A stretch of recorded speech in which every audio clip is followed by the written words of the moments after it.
Hello, Techster fans. Thanks for joining us on this edition of Signing Day Central presented by Origin Bank. I'm your host, Kane McGuire, and I am now joined by women's basketball head coach Brooke Stoehr. Brooke, welcome to the show. Thanks, Kane. I know last week on the first day of early signing period, you welcomed 5 young women to the Louisiana Tech family. First off, though, this was a very unconventional recruiting period, to say the least. How are you and your coaching staff able to be creative and make that connection to these signees with the dead period and not having in-person recruiting?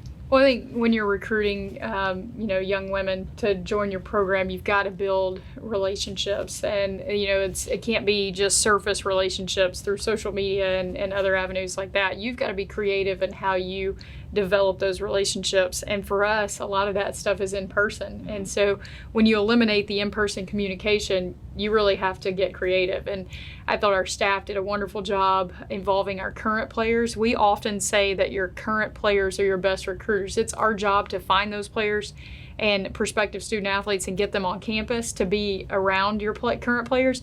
But when you get your current players around them, it's their job to say, hey, this has been my experience. And I thought they did a tremendous job of that. So just kind of having a mix of that, we got to spend a lot of time through Zooms, through FaceTimes, and just trying to find different virtual tours, live FaceTime tours on campus, just a lot of different things. So I'm really proud of our current players and our staff for being able to find a way to make it work. Yeah. And we'll talk about each 5 of your signees specifically here in a second, but as a whole, what were you looking for with this particular recruiting class? Just at a glance, size seems to stand out. Yeah, I think if you look at our roster this year, we've got, a little bit of depth that we needed to add to that position, and so that was something that we did across the board, whether it be, versatile 3-4s, or a 5, we were able to do that. And so for us, it was a big need.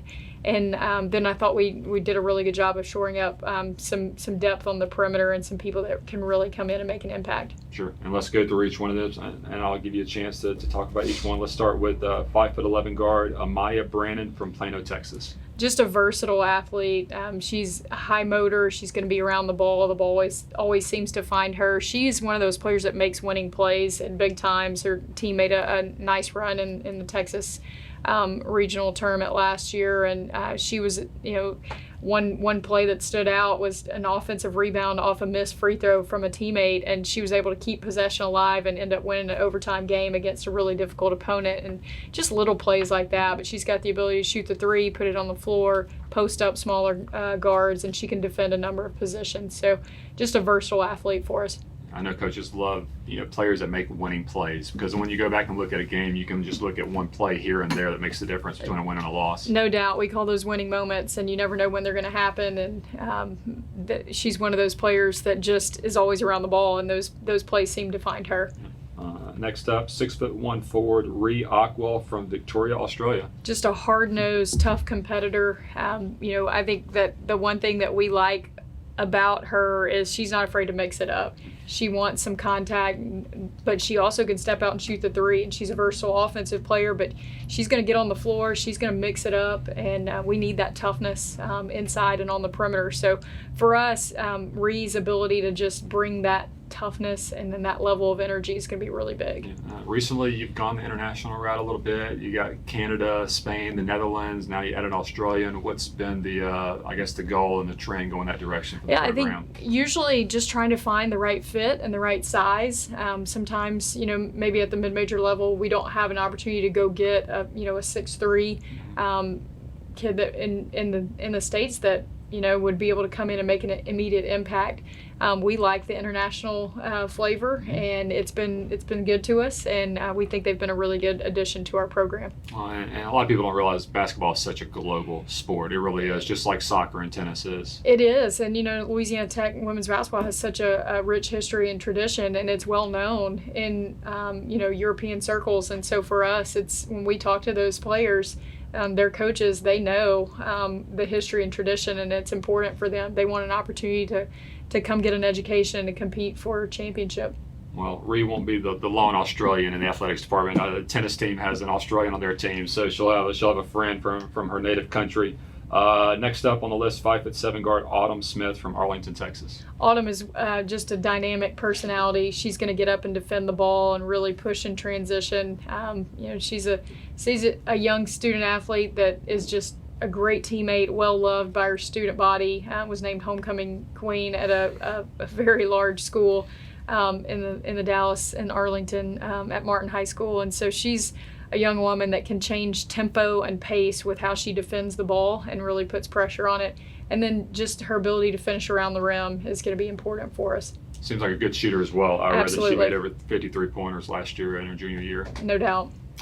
Next up, and here comes the size again, 6'3" forward Macey Tripplett from Las Vegas, Nevada. Macy's actually, her dad's a coach, and so they're actually a coaching family, and so for her, when you look at those coaches' kids, they've been around the game and they understand what it takes. But she's a tremendous athlete. She has a very high motor, versatile, can play facing the basket. We can put her with her back to the basket.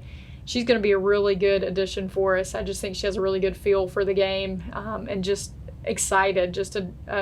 The one thing that I go back to with all of these young women, they love basketball, and basketball is important to them, but being successful in general is important to them academically, how they carry themselves off the court, and that's something I think is going to be really big for our program, and Macey embodies all those things. When you see players that play under their dad or their mom, and they kind of have that family line of basketball, do you see anything different in them? I just think there's an understanding. They've been put in some pressure situations, and whether they're, she's playing for him now or has in the past, or just watches him coach his team, I think that, and I think we see it with our own children, there's a different understanding, whether they're, a great player or not, of the stress and the pressures that go through that. And sometimes there's extra added stress and pressure for that student. And then your fifth and final signee, another 6'3" forward, Mackenzie Warren from Allen, Texas. Mackenzie is a really good defender in terms of timing on blocking shots. She's a player that's continued to get better. I think as she fills out and her frame gets stronger, she's got the ability to be a really good player for us. She's got great touch, can shoot the three, can score in and around the paint, but just a good passer, has a really good feel for the game. I love how she alters shots. She may not block every shot, but she can alter a lot of shots, and I think that's going to be something really big for us. Absolutely. And from Allen High School, which Tylen Elder, freshman Bulldog for the basketball team. And Tyler Jackson, a freshman for us, so we've got the Allen connection. There you go. Got to touch on the season coming up. So you're 5 days away from your season opener against McNeese State. Fingers crossed.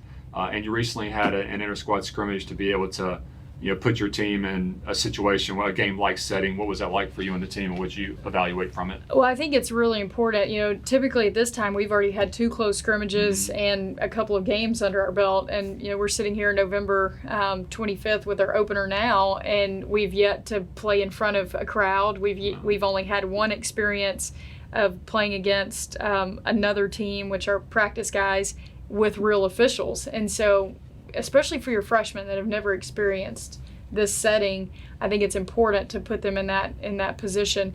I liked how we moved the basketball. I thought our ball movement was really good. We had some lineups that I thought played really well together.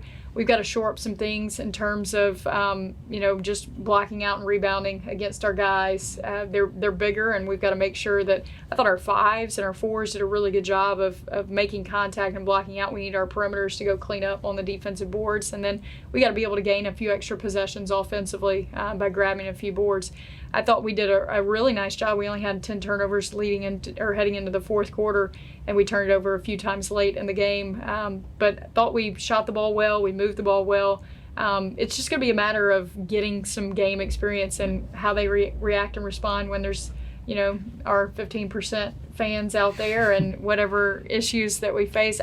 There's just so many differences in terms of how we're going to substitute where we sit on the bench. And I think as a staff, we've spent a lot of time going through that stuff in our heads and, in our meetings.